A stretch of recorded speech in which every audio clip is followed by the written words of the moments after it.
Ahora sí. Perfecto. Un momentito.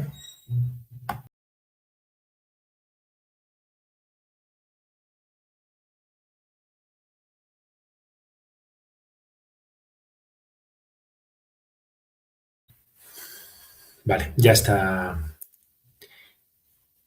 todo funcionando. Perdonad que estaba teniendo un pequeño problema.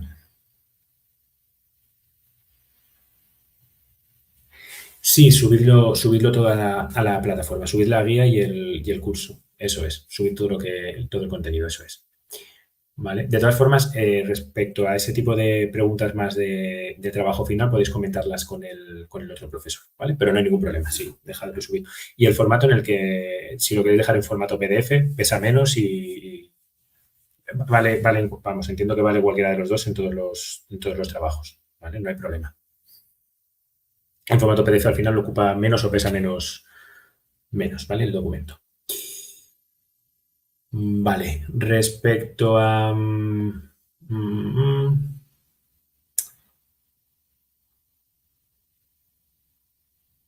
Vale, respecto a la clase de hoy que vamos a ver, ¿vale?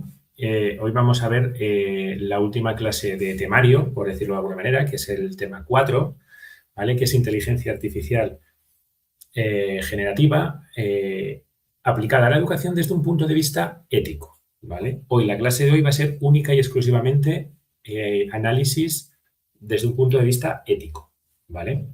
Hasta ahora hemos visto lo que era la inteligencia artificial generativa junto con otro tipo de inteligencias artificiales. Hemos visto la ingeniería de prompts, hemos visto el refinamiento de esos prompts utilizando distintas técnicas y ahora vamos a ver la inteligencia artificial generativa desde el punto de vista ético, ¿vale? Para poder hablar de la ética dentro de la inteligencia artificial generativa, ¿vale? Pensad que la inteligencia artificial generativa es capaz de generar, es capaz de pensar, es capaz de procesar en base a unos conocimientos o unos patrones que ha adquirido, ¿vale? Entonces, al poder pensar, al poder procesar información y generar nuevo contenido, ese contenido que puede generar, lo puede generar teniendo sesgos, ¿vale? ¿Qué es el sesgo? Lo hemos comentado en alguna clase.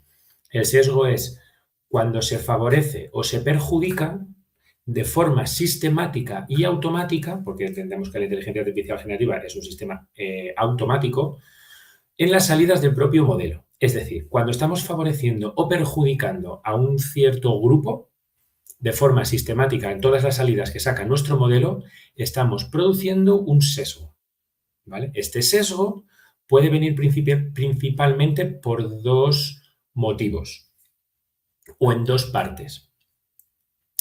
La primera es que los datos con los que hemos entrenado el modelo están sesgados. Por ejemplo, estamos analizando puestos de liderazgo para una compañía y tenemos datos de los últimos 100 años. Pues hay muchos más datos de varones en puestos de liderazgo que de mujeres. Y entonces estamos produciendo un sesgo perjudicando al sector femenino, en este caso, en los puestos de liderazgo, cuando no hay ningún criterio que respalde esto, ¿vale? Simplemente es que los datos con los que se ha entrenado ese modelo no tiene tanta variedad de información, ¿vale? Por ejemplo. No quiere decir que sesgo signifique erróneo, ¿vale? Simplemente es que a lo mejor tenemos pues sesgada la información, nos puede faltar información. Como muy bien comenta Elisa en el chat, un ejemplo muy bueno es cuando el sistema de detección facial, ¿vale? Está mayormente alimentado con datos de gente blanca y ubica peor a cualquier otro tipo de personas, efectivamente, ¿vale? Es al final una falta o ausencia de datos. Eso en el entrenamiento.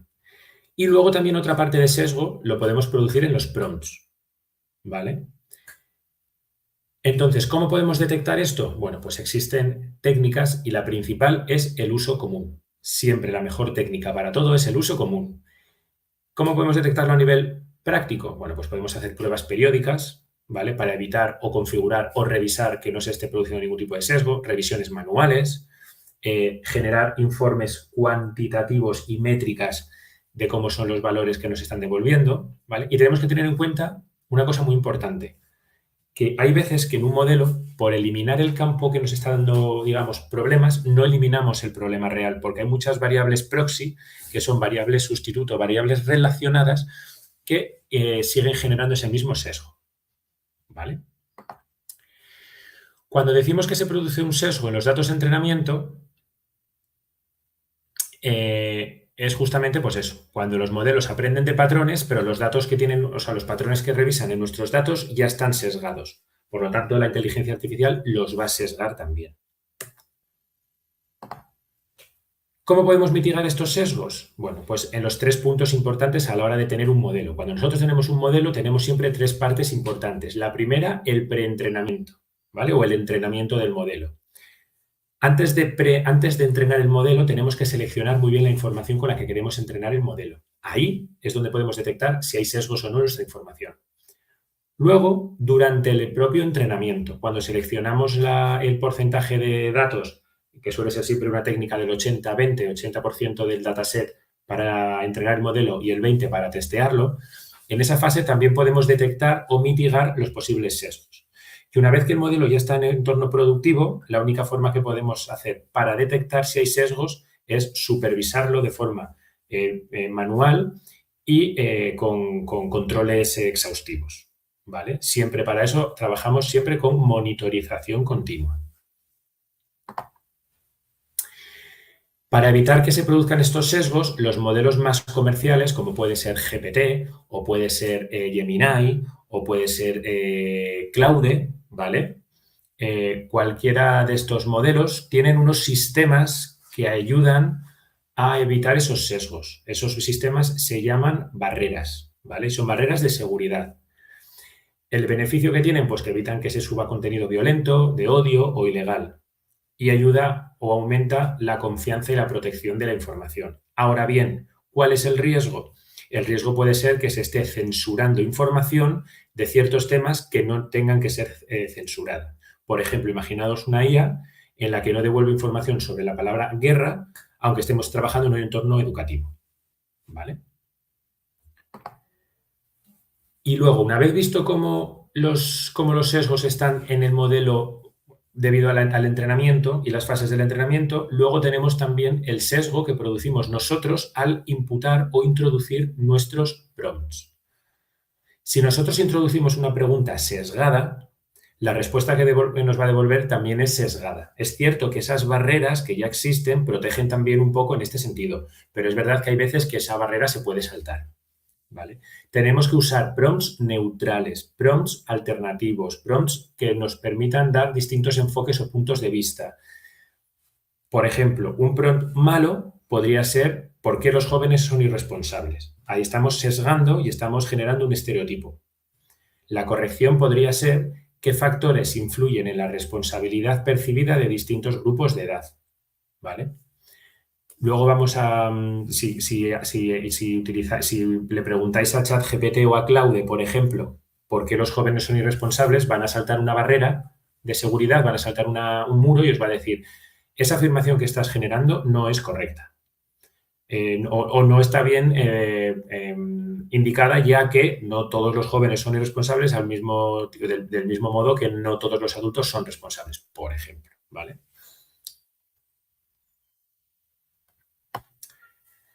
¿Cuáles son los sesgos más comunes que podemos encontrarnos? Bueno, pues el del género, ¿vale? Cuando se muestran solo, por ejemplo, hombres en roles de liderazgo o mujeres en otro tipo de roles como cuidados de hogar u otro tipo de profesiones de este estilo. En cuanto a la raza, cuando se priorizan ciertos grupos frente a otros. Por ejemplo, en las edades, cuando se prefieren perfiles jóvenes o personas más jóvenes que personas más adultas. O la discapacidad, que es cuando se ignora la diversidad funcional, ¿vale? Un ejemplo aquí son los sistemas de publicidad que muestren, por ejemplo, más anuncios de empleos técnicos a hombres que a mujeres, por ejemplo. También si echamos la vista atrás y vemos la tradición de los anuncios que existían en los años 80, 90 incluso en los 2000, en comparación con los anuncios que podemos ver ahora, vemos que los anuncios de antes los vemos con los ojos de hoy y nos parecen una locura o una salvajada. Entonces, en ese sentido, imaginaos que entrenamos una IA con esos anuncios para recomendar juguetes para pedir a los Reyes Magos o a Papá Noel. Pues el sesgo que se puede producir si utilizamos datos desde 1900 hasta ahora, pues a muchas niñas les ofrecerá muñecas y a muchos niños coches, por ejemplo. Cosas de este estilo, ¿no? Pues al final eso es una información sesgada. ¿Y qué ocurre con el sesgo y por qué es tan importante detectarlo? Porque si la IA tiene sesgos, estos sesgos se propagan y se propagan de forma escalonada, ¿vale? Entonces es muy peligroso tener sesgos en nuestro modelo y no detectarlo. Una vez que ya tenemos en cuenta lo que son las palabras sesgos y los sesgos que puede haber, tenemos que entrar un poco en juego en las implicaciones legales que tienen el uso de la inteligencia artificial. Comenta Diana que en un restaurante a la hora del almuerzo el mesero le pidió: Alexa, pon música navideña, y le respondió: no tengo villancicos venezolanos. Bueno, por ejemplo, pues mira, ese por ejemplo es un sesgo, por ejemplo. Un sesgo, efectivamente.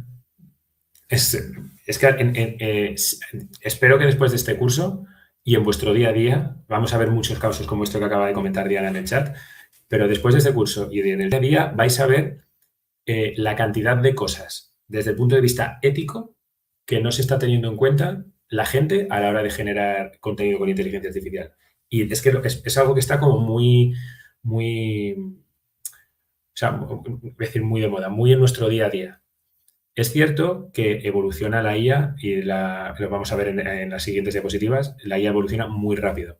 Pero es cierto que también, como nos han dado una herramienta muy potente a manos de personas que quizá no teníamos el control sobre lo que estábamos generando, ha sido como una rueda muy grande. Entonces, una idea, o sea, una iniciativa de todo esto, que lo hacemos en este curso, ya no solamente que nosotros nos formemos, sino que nosotros propaguemos a nuestro entorno y a nuestro círculo más información sobre lo que estamos haciendo. Cómo tenemos que utilizar la IA y la IA generativa de forma ética. Dónde podemos subir contenido y dónde no. ¿Vale? Efectivamente, hay mucha desinformación de lo por lo que no permite espacios éticos. Efectivamente, lo que dice Vanessa. Justo. Hay mucha desinformación de una herramienta que se nos ha dado muy rápido y muy fácil en nuestras manos. Es lo que decíamos el otro día. Todos tenemos WhatsApp, Instagram, Facebook, Google Gemini, GPT, ChatGPT. O sea, todos tenemos estas herramientas a nuestro alcance que todos podemos usar. Desde para generar una felicitación de Navidad graciosa hasta para consultar algo legal o algo más importante, y se lo estamos derivando a una herramienta que es muy potente, que sabiendo usarla es muy buena, pero cuando hay desinformación, ese es el problema. Y puede jugar es un arma de doble filo, puede jugar en nuestra contra. Pues ahora vamos a ver las limitaciones o las implicaciones legales que puede tener la IA. ¿Vale? Como lo estábamos comentando, la IA avanza mucho más rápido que las normas.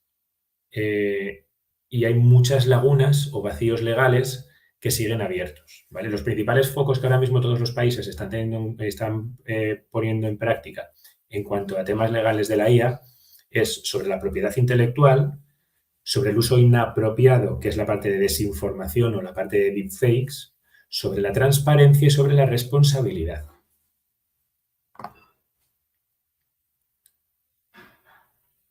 ¿Vale? Todos conocemos este famoso cuadro. Bueno, pues aquí la Gioconda es un cuadro estático. Y aquí vemos cómo con IA le han dotado de expresiones que son muy reales. Estamos acostumbrados, además, desde hace muy poquito tiempo hasta ahora. Es verdad que hace unos meses, a principios del año pasado, veíamos vídeos con inteligencia artificial que se notaba que eran un vídeo, que además era un vídeo falso porque la cara no estaba articulada de forma correcta, etcétera. Pero es que en los últimos meses ha cambiado todo esto muchísimo, hasta el punto de que si eso lo sumamos a la velocidad a la que consumimos últimamente los seres humanos la información, los memes del cantante de Julio Iglesias, por ejemplo, si esto lo sumamos a la velocidad a la que los seres humanos consumimos la información hoy en día, puede ser un TikTok, puede ser un Twitter, puede ser un Instagram, estamos constantemente viendo información. Información que aunque nosotros no queramos retener, esos 5, 4, 8 segundos que estamos viendo, retenemos esa información. Es cierto que luego muchas veces decimos, me ha saltado el otro día en la aplicación que sea, o he visto el otro día y parece que como diciendo que lo hemos visto en Twitter o en TikTok, como que delegamos la responsabilidad en alguien lo ha subido ahí, yo lo he visto, os lo transmito. Si es una cena de amigos, no pasa nada. Si lo que estás diciendo es una locura, puede derivar en que alguien se ría o algunos se rían de lo que estás diciendo, pero en un entorno profesional tenemos que evitar este tipo de cosas, que a veces ocurren, derivado de los deepfakes, ¿vale? Vamos a ver un poquito más adelante, pero esto tiene mucho impacto, sobre todo, en los procesos electorales, ¿vale?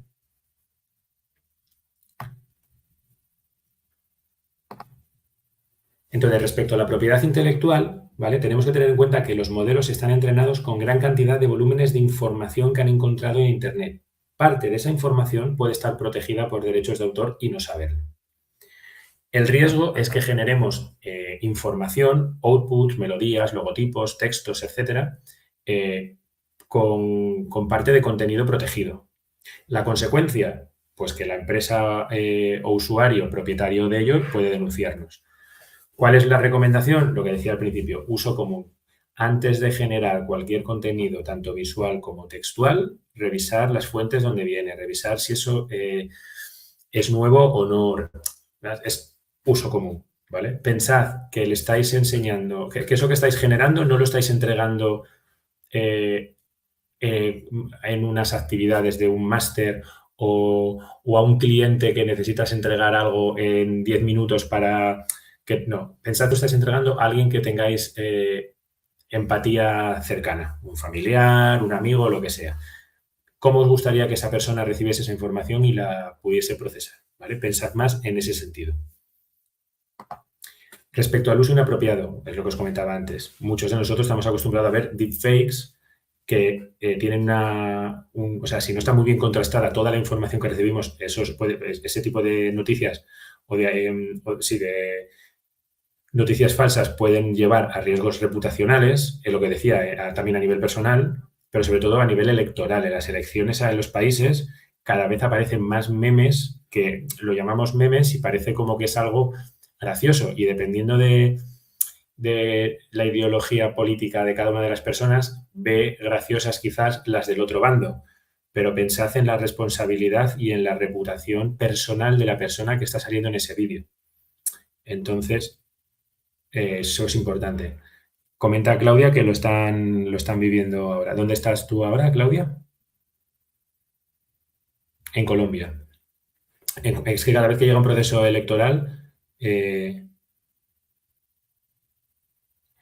efectivamente, como dice Diana, sí que le puedes indicar, más que imágenes de libre uso, dependiendo del tipo de IA generativa que utilices, puede que sea capaz de detectar cuáles son de libre uso y cuáles no. Ahí te diría que además de ponerle ese prompt, le intentes pedir como distintos enfoques. Al final, si tú estás generando un logo, una imagen o lo que sea, y lo estás generando de cero, te da exactamente igual alguno de los componentes de la imagen. Entonces, si a simple vista tú ya ves algo, detectas algo que pueda ser propiedad intelectual o derechos de autor, puedes decirle que te dé 2, 3 versiones y que te haga un mix de las 3, por ejemplo. Reduces ahí un poco el riesgo bastante más. ¿Vale? Es sobre todo también más a nivel visual de imagen, sino también a nivel textual, ¿vale? Por ejemplo, pasando luego un proceso de Turnitin, por ejemplo, o de revisión de plagio, hay veces que los modelos de IA te clonan, ¿vale? Fragmentos de texto bastante amplios, ¿vale? Entonces, ahí sí que también, por ejemplo, pues eso sí que puede ser, si tú estás haciendo un trabajo y lo haces con IA generativa, el porcentaje de Turnitin, pues se te puede escapar a un 40, 50, 80%, ¿vale? Porque lo que está haciendo es parafraseando y copiando textos. Si es una definición, no hay problema, porque lo referencias y es correcto, una definición es una definición, o una investigación es una investigación, pero texto común explicado de forma común no debería tener ese porcentaje de plagio. Vale. Un momentito. Si puedes explicar imágenes de libre uso y te aparece como plagio. Yo no sé qué estás utilizando. ¿Estás utilizando ChatGPT? Diana, perdón, esa pregunta es para Diana.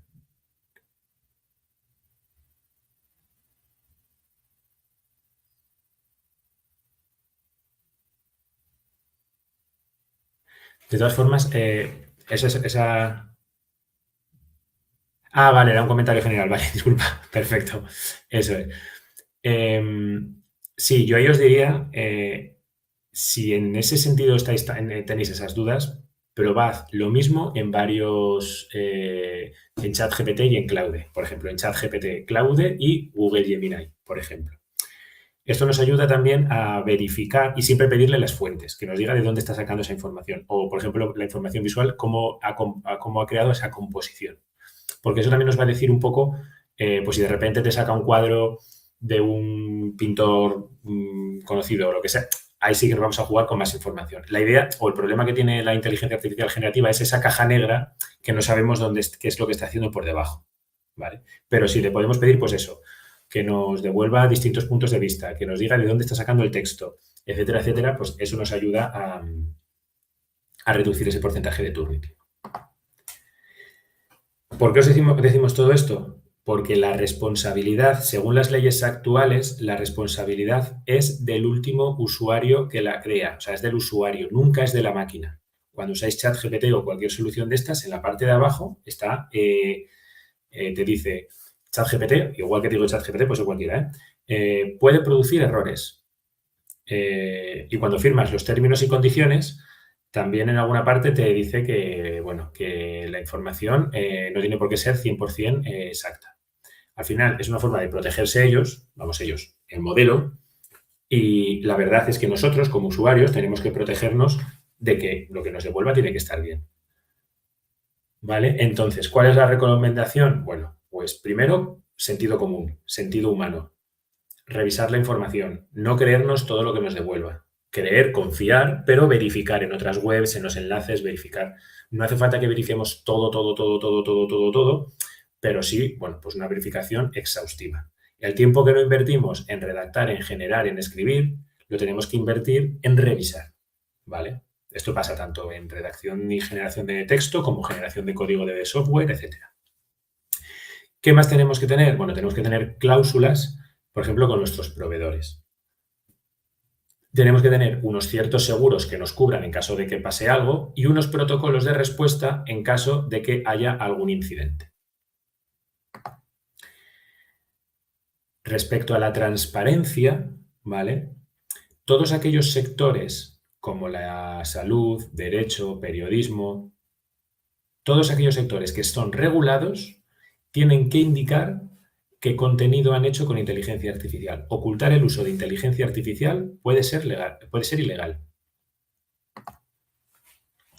Y respecto a la privacidad, tenemos la pérdida del control sobre los datos personales, bien sea por un ciberataque, porque hemos subido algún documento con información sensible a cualquier plataforma pública, etc. Nunca podemos subir información sensible nuestra a ninguna herramienta gratuita.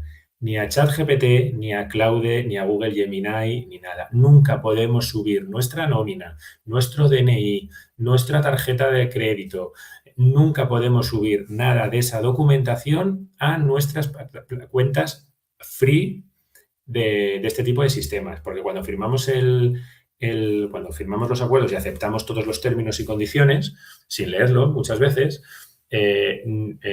no sabemos qué se está haciendo con esa información que se está subiendo ahí. Eso por un lado. Y por otro, nunca podemos subir información de nuestra organización, de nuestra empresa, a ninguna de estas plataformas. Solo podemos usar plataformas que nuestra propia empresa nos haya indicado que podemos utilizar bajo una licencia propia de la empresa. Por ejemplo, Microsoft Azure tiene OpenAI con el compliance de Microsoft Azure que te asegura que lo que subimos ahí no se va a consumir en otros sitios. La pregunta de Lisa es muy buena. Y las cuentas pagadas, depende lo que estés pagando y depende del contrato que firmes con la aplicación que estés usando. Yo te diría o os diría que aquellos que estéis usando cuentas pagadas, preguntéis. Mandéis un correo y preguntéis, ¿la información que yo voy a subir aquí se va a utilizar para algo, para fines de entrenar otros modelos en el futuro? Como bien sabréis, Instagram hace 2 años cambiaron las políticas porque estaban entrenando modelos de reconocimiento facial con fotografías e imágenes de todos nosotros, sin permiso y porque tampoco había ninguna restricción, porque no había tampoco ninguna ley. En el momento en que salió una legislación que lo protegía, teníamos que cada uno de nosotros entrar en una configuración bastante compleja, en ajustes, teníamos que hacer había una especie de guía que tenías que seguir para poder llegar a donde tenías que entrar para decirle que no querías que entrenasen los modelos. Si no, por defecto entendían que sí. ¿Vale? Es como cuando tienes una suscripción mensual que si no la cancelan entienden que la quieres seguir renovando. ¿Vale? Entonces, al final, ese tipo de cosas tenemos que tener mucho cuidado. Claro, en cloud de pagado. Pregúntalo por si acaso. Es que depende lo que estés pagando, depende del tipo de contrato que tengas. O sea, yo sí que sé que, por ejemplo, Azure, ¿vale? Todos los servicios que están dentro de Azure, todos están protegidos con el compliance de Azure, que te asegura que lo que se sube ahí se va a quedar a nivel corporativo o a nivel personal. Digo Azure, Google, Amazon, todas estas lo hacen. Las cuentas premium creo que también, pero ya te digo, depende mucho de la política que tenga cada una de ellas. Entonces, yo sí que mandaría un correo electrónico preguntando qué ocurre con la información que yo estoy subiendo a mi cuenta pagada, ¿vale? Por si acaso. Sí, comenta Diana que parece las vacunas en la pandemia. No, lo que pasa que al final, pues es una tecnología que cuesta mucho, o sea, que está entrenada con información generada por humanos. Esa información generada por humanos está en Internet y para poder acceder a esa información, al final somos nosotros quienes generamos toda esa cantidad de información.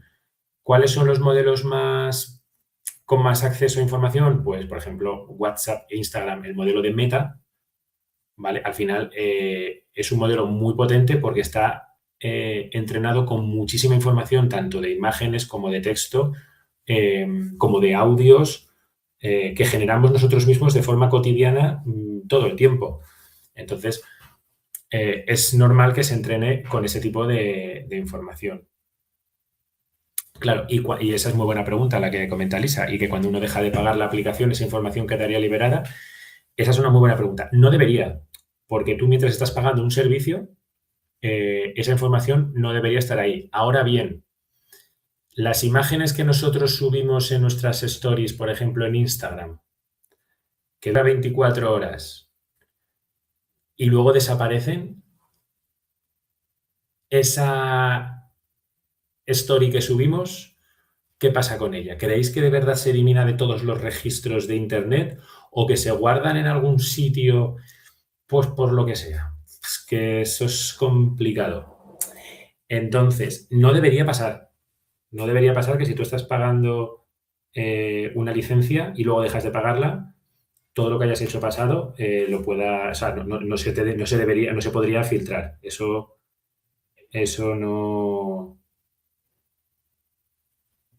no se podría. Pero esas cosas son las que se pueden preguntar. Yo también creo un poco como Marta. Yo creo que toda la información que subimos a Internet, toda, se queda guardada en algún sitio. No sé dónde, pero en algún sitio. Es cierto que muchas veces tú haces una búsqueda de tu perfil, pones tu nombre y apellidos en Internet y normalmente pues, te puede linkar a tu Instagram, a tu LinkedIn, alguna aplicación en ese sentido. Pero bueno, lo que comenta Diana, todo lo que subas a la nube Si es una nube privada, es que es eso, depende de la política que firmes vamos, con la solución. En este caso, con Facebook privado. No sabía que Facebook tenía un espacio de almacenamiento en ese sentido como tal. Entiendo que un Drive, por ejemplo, o SharePoint, o Google Colab, todo eso tiene unas protecciones. No penséis que con todo lo que subís ahí se va se cede, ¿no? Yo me refiero a subo un documento, lo cargo en ChatGPT y le digo, oye, estas son mis 10 últimas nóminas, con mi DNI, mi dirección, no sé. ¿Cómo crees que me va a ir el año que viene? Pues yo es que esa información que estoy subiendo ahí no sé exactamente dónde se está alojando. Ah, vale, ya entiendo lo que quiere decir. Fotos en modo privado para que no se visualice. Claro, al final esto ya no es que yo pueda ver lo que cada uno de vosotros estáis subiendo. Yo como usuario, como Diego. La cosa es si Facebook, como propietario del entorno, de la nube, del espacio, almacena esa información y el día de mañana, pues, la está utilizando para lo que sea. Claro, todo lo que se sube a Internet se queda en Internet. Claro, esa es la cuestión. Sí, sí, o sea, lo peor de esto ya no es, el kit de todo esto ya no es que nosotros como usuarios podamos consumir información de otros usuarios, sino que las plataformas se queden con esa información, que luego viene un ciberataque y nos llegan los correos de se han filtrado datos sensibles tuyos. ¿Cuáles? Y luego empezamos a recibir llamadas de teléfono de nuestros asesores o compañías telefónicas o compañías de la luz o del agua y no sabemos cómo tienen ese número de teléfono, por ejemplo. O cuestiones en ese sentido. Si es algo así como nuestro número de teléfono, que estamos acostumbrados a que nuestro número de teléfono lo tiene ya, yo creo que ya todo el mundo, que al final no deja de ser una forma de contactar directamente con nosotros, pero si ya estamos hablando de datos fiscales, de datos económicos, pues yo que sé, a lo mejor imaginaos que hay bancos que buscan esa información para ver si te pueden dar o no dar una hipoteca o si es un perfil de riesgo, ¿no? O sea, es que esto todo va mucho más allá del consumo de la información por parte de los usuarios. Entonces, hay que tener mucho cuidado lo que subimos. Entonces, sentido común, nunca subamos información sensible a ninguna plataforma de este estilo. Claro, también utilizan esta información para analizar nuestros datos, efectivamente. Imagínate, subimos la foto del cumpleaños de nuestra hija o nuestro hijo a Internet, a Instagram, porque tenemos una red de 200 amigos que son amigos y familiares y así ven cómo ha crecido mi bebé, por poner un ejemplo. Esa imagen luego no sabes qué se está haciendo con ella.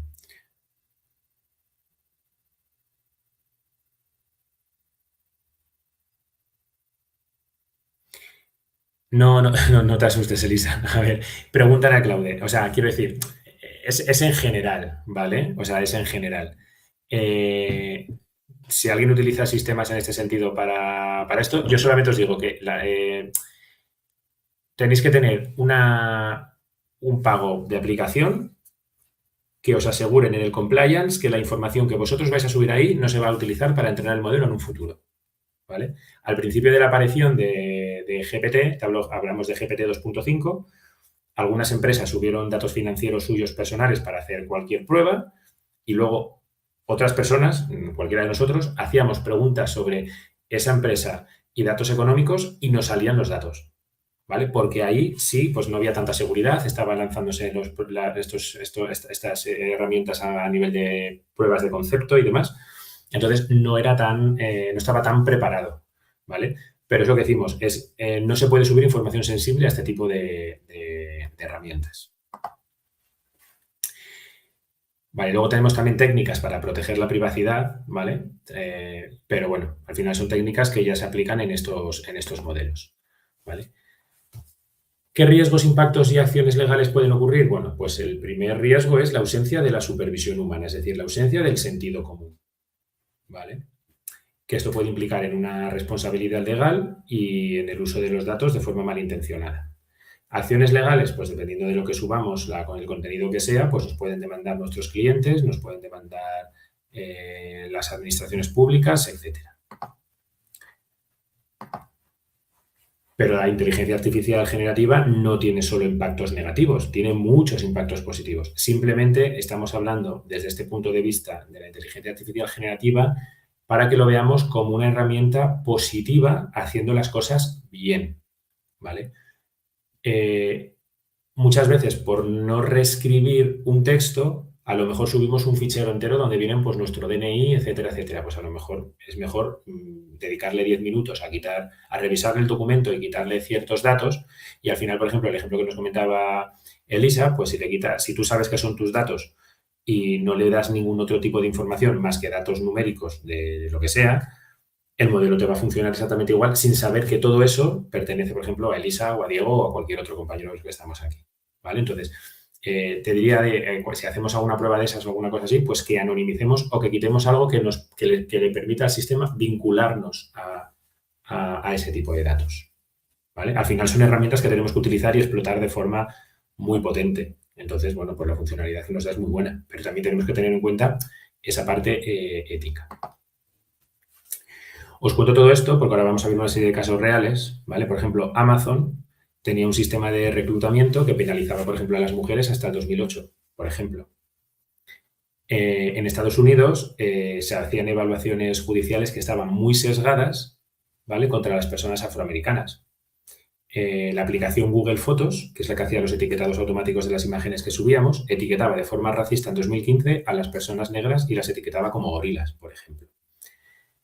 Clearview AI extrajo de forma masiva rostros de personas sin su consentimiento entre 2019 y 2024. ChatGPT sufrió una filtración por un bug que tenía de un montón de datos personales en marzo del 2023. O GitHub Copilot ha sufrido o ha tenido una demanda colectiva porque utilizaba código protegido de empresas y usuarios para entrenar su modelo de copiloto de código, ¿vale? En 2022. Entonces os digo esto porque si esto ha ocurrido y ocurre, y más, dándole las herramientas a personas que quizás esto no lo conocen, pues van a seguir generando información y utilizando y subiendo información bastante más sesgada. Entonces, y peligrosa. Entonces, tenemos que tener en cuenta que no podemos subir nada de información que no.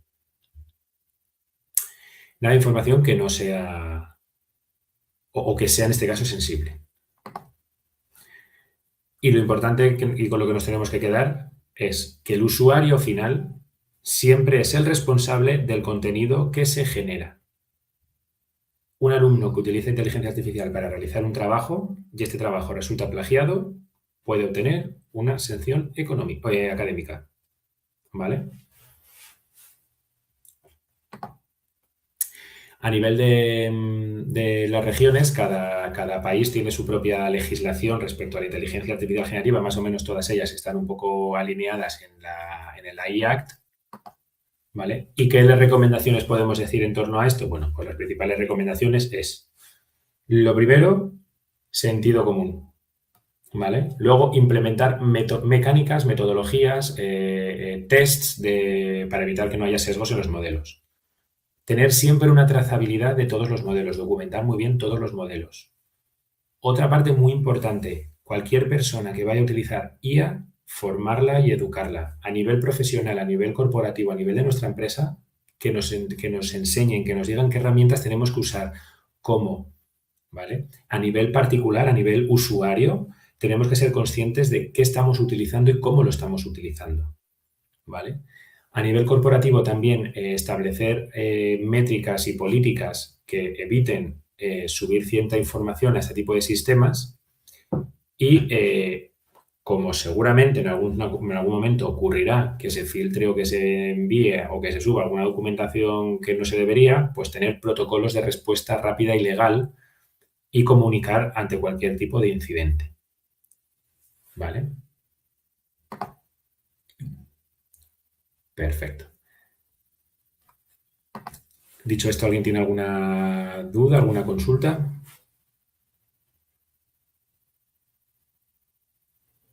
Sí, claro, un momentito.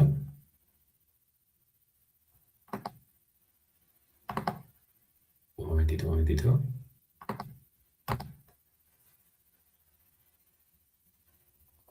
La 22.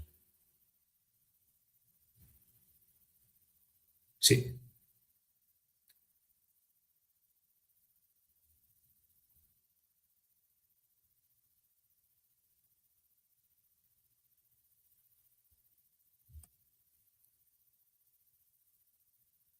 No entiendo el mensaje, Marta. España y Cabo Verde. Estamos con los... Ah, vale. Que es el... Empezó el, el Mundial, ¿no? Entiendo.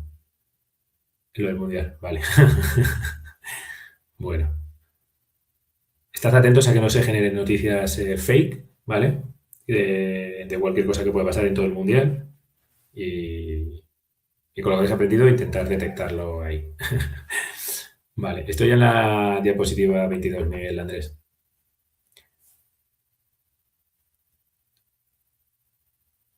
Nada, nada, no te preocupes. De todas formas, la documentación está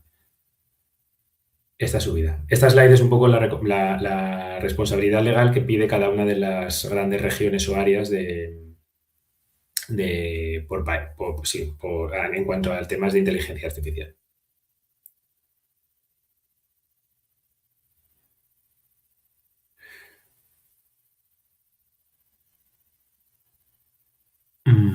A ver. Eva comenta que cuando se corrigen exámenes y debemos subir las indicaciones y rúbricas, debo entender que estaríamos realizando algo incorrecto. No entiendo la pregunta, perdón, Eva.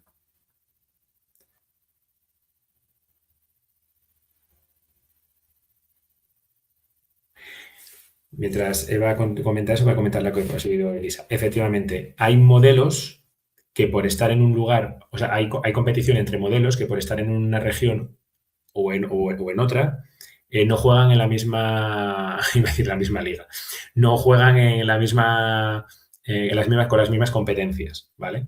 Entonces, hay empresas que a lo mejor deciden utilizar un modelo u otro en función de si lo que quieren obtener o no es legal en un sitio o en otro. Respecto desde el punto de vista ético, el buscar en qué país puedo utilizar un modelo que a lo mejor en el mío no se puede, no sé desde el punto de vista ético eso cómo se vería, ¿vale? Pero la legislación es así. Y como la inteligencia artificial avanza mucho más rápido que la legislación, vale, comenta Eva porque estamos subiendo material de la entidad. Vale, no pasa nada siempre y cuando tú tengas una cuenta, aunque es un colegio, instituto, una organización académica, eh, si tú estás subiendo, entiendo que tienes una cuenta corporativa, ¿no? Tú no estás utilizando ChatGPT para eso. De todas formas, si en esa calificación no aparece ningún dato sensible de ningún alumno ni nada, pues no debería haber tampoco ningún problema.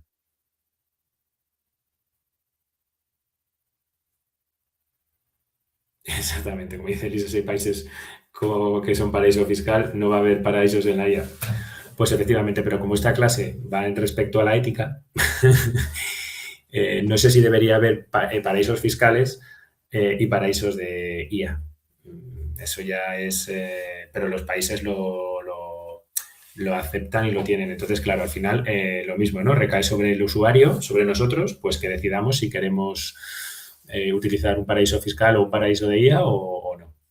Como siempre, al final, todo, el último responsable somos cada uno de nosotros. Siempre.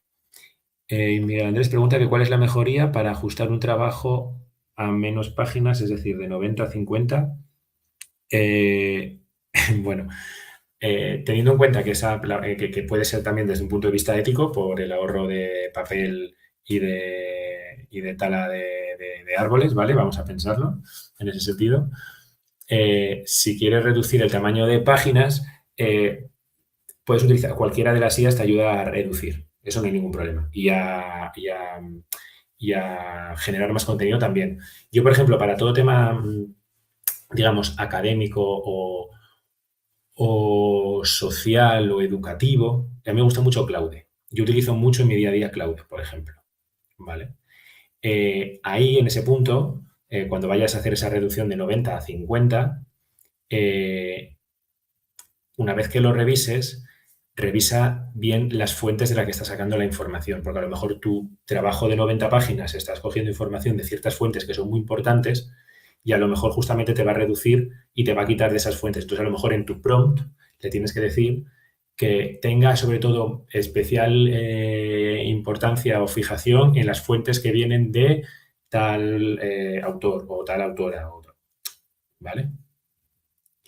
En ese sentido. Porque cuando estamos reduciendo palabras y páginas, al final estamos quitando contenido. Ese contenido puede ser, lo quita de forma aleatoria. A no ser que tú en el prompt le des un cierto peso. Decirle, pues oye, que sea de todas las redúceme este trabajo teniendo en cuenta que las principales fuentes con las que me quiero basar son esta, y el resto son adicionales o son menos fuertes, algo así. Fantástico. Voy a dejar de tener el uso compartido. Para leer y resumir varios módulos, a ver, voy a decir Claude. A mí es que Claude me gusta mucho. Y es que Claude es la única IA que está entrenada desde el punto de vista ético, es decir, con información que no está sesgada, que está controlada, ¿vale? Entonces, Claude en ese sentido de Anthropic está muy, muy, muy potente, ¿vale? Y Claude tienes también una versión igual que ChatGPT gratuita, eso es. Necesitas una cuenta, pero podrías.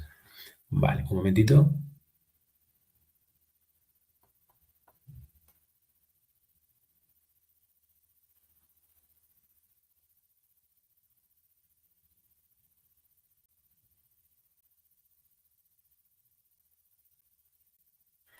Vale. Claro, depende cuál sea tu caso de uso. Estoy leyendo el mensaje de Lisa. Vale, si tú ya tienes un asistente ya creado que se adapta a tu caso de uso, puedes utilizar ese asistente perfectamente. Al final, ese asistente engloba lo que vas a hacer en la IA. Ahora bien, si tú lo que quieres es partir de un modelo de cero y entrenarlo tú, ¿vale? Imagínate, quiero crear un modelo que lo único que haga sea responder emails por mí. Y le voy a pasar todos los emails de los últimos 5 años que he generado yo.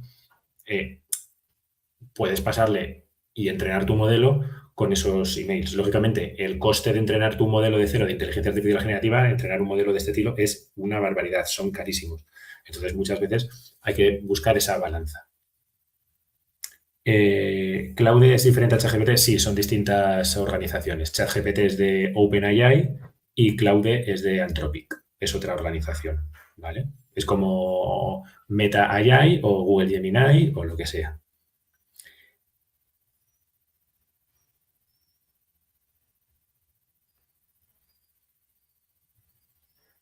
Vale, perfecto. ¿Alguien más tiene alguna duda? ¿Alguien quiera comentar algo?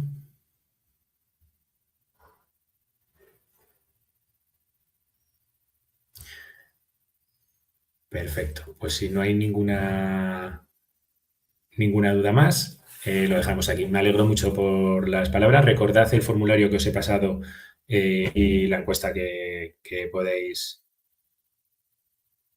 realizar. Y un momentito que me parece por aquí. Ah, vale, creo que es. Vale, el mundial. Madre mía. Bueno, espero que. No sé con quiénes vais cada uno de vosotros, pero bueno, que. Nada, os deseo muchos éxitos también. Nos vemos en la próxima y de verdad muchas gracias por vuestro tiempo y me alegro que os haya gustado y os haya servido de utilidad.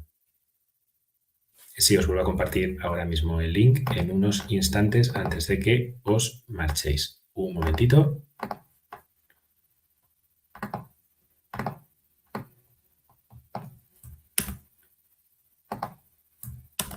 Ahí lo tenéis. Pues muchísimas gracias a todos. Hablamos.